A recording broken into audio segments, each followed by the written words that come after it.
In images released by the palace on Thursday afternoon, Queen Elizabeth II appeared on screen for another virtual audience from Windsor Castle, where she is in residence. The occasion marked the second time Her Majesty, 95, has been seen since spraining her back. The sovereign welcomed the Vietnamese ambassador Nguyen Hoang Long, who was at Buckingham Palace, via video link on Thursday.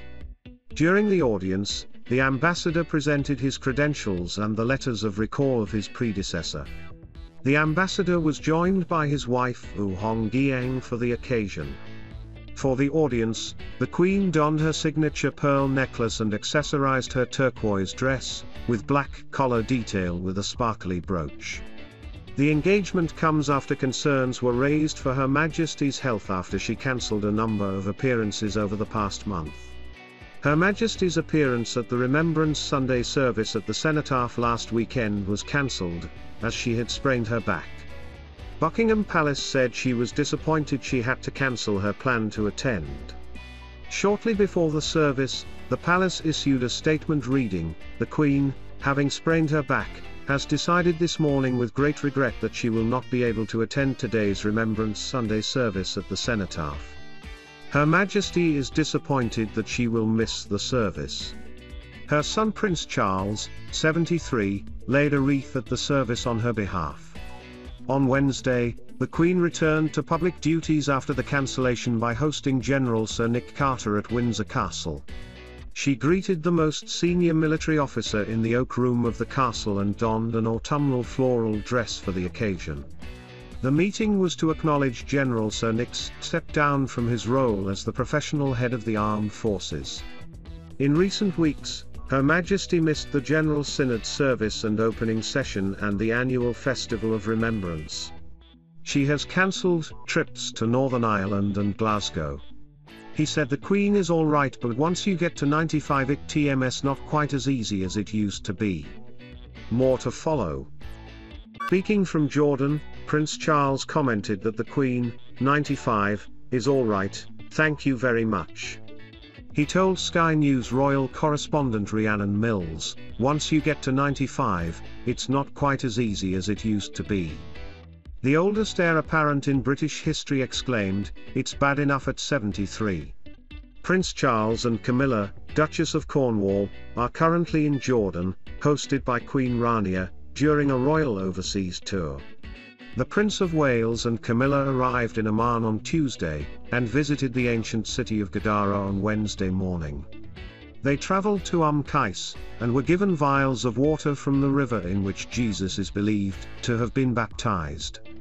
The Prince of Wales and the Duchess of Cornwall joined Jordanian Princess Dana Firas on the trip, who is a high-profile promoter of heritage site preservation. The Princess questioned Prince Charles on his thoughts following the UN Climate Change Conference in Glasgow, which he opened with an impassioned speech. To this, Prince Charles replied that it was amazing, and had ended with quite a lot of success, I think.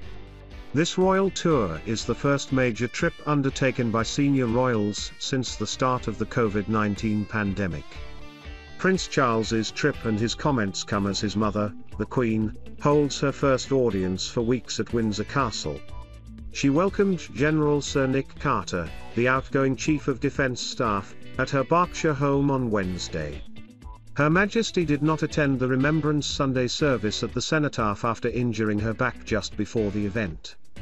A statement from Buckingham Palace said that the Queen was disappointed to miss the service, but, having sprained her back, she has decided this morning with great regret that she will not be able to attend today's Remembrance Sunday service at the Cenotaph.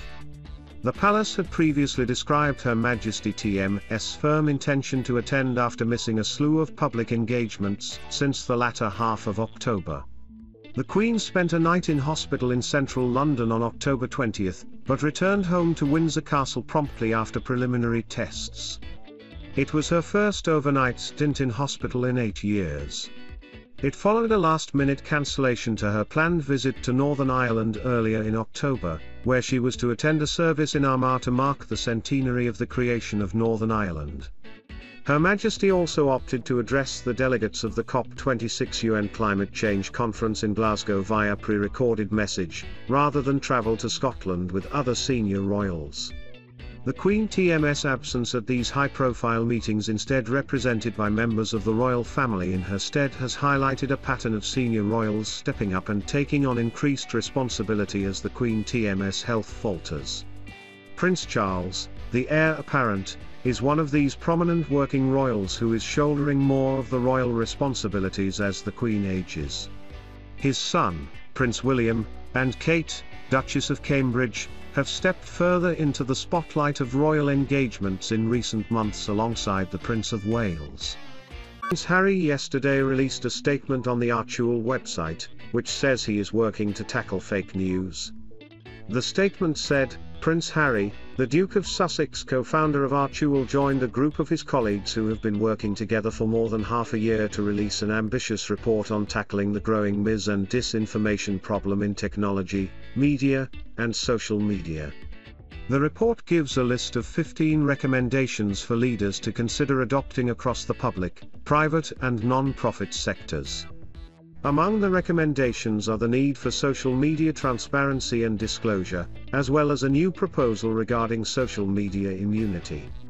The statement comes as associated newspapers, ANL, seek to overturn the decision that the publication of Meghan Markle TM's private letter to her father Thomas Markle, sent in August 2018, was unlawful.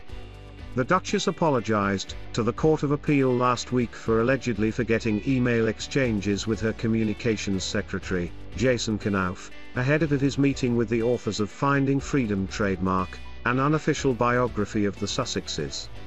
Mr. Cenotaph, in a witness statement, told the court Meghan TM's letter to her father was written in anticipation that it could be leaked. Should the Court of Appeal side with ANL, a full trial would require Meghan and other senior royals to face cross-examination. Meghan and Harry are approaching 2 years since they upped sticks and crossed the Atlantic, initially moving to Canada before heading to California.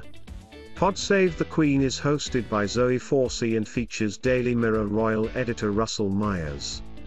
Mr. Myers said in last week's TMS episode, I still don't think they TMV found their feet. They TM so far from doing that at the moment.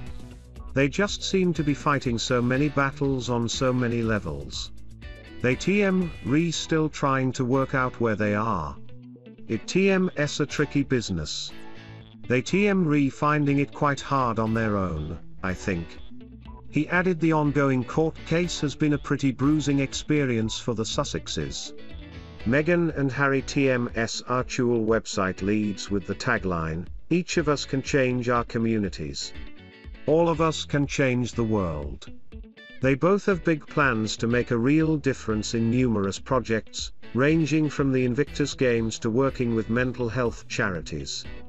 Mr. Myers said, Meghan and Harry kind of want to kick on with helping out the servicemen and women, talking about their big projects, talking about Archewell. And they TM being hampered from the court case, which, one could argue, they are the masters of their own demise in that sense. He added, it TMLL be very interesting to see whether the real good work that they do is massively watered down because people will just go, you know what, ITMV had enough of them trademark, and they TMLL switch off. Royal expert Roya Nikhar said on ITV TMS Lorraine on Monday that there is frustration within the royal family at how the court case, is playing out. She claimed advisors, including the Queen TM's top lawyer, warned the Sussexes to think this through.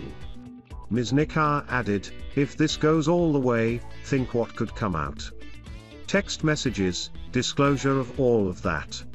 Senior Judge Geoffrey Vaux said on Thursday, the final day of the 3-day hearing, that judges would take time to consider our judgments in the usual way.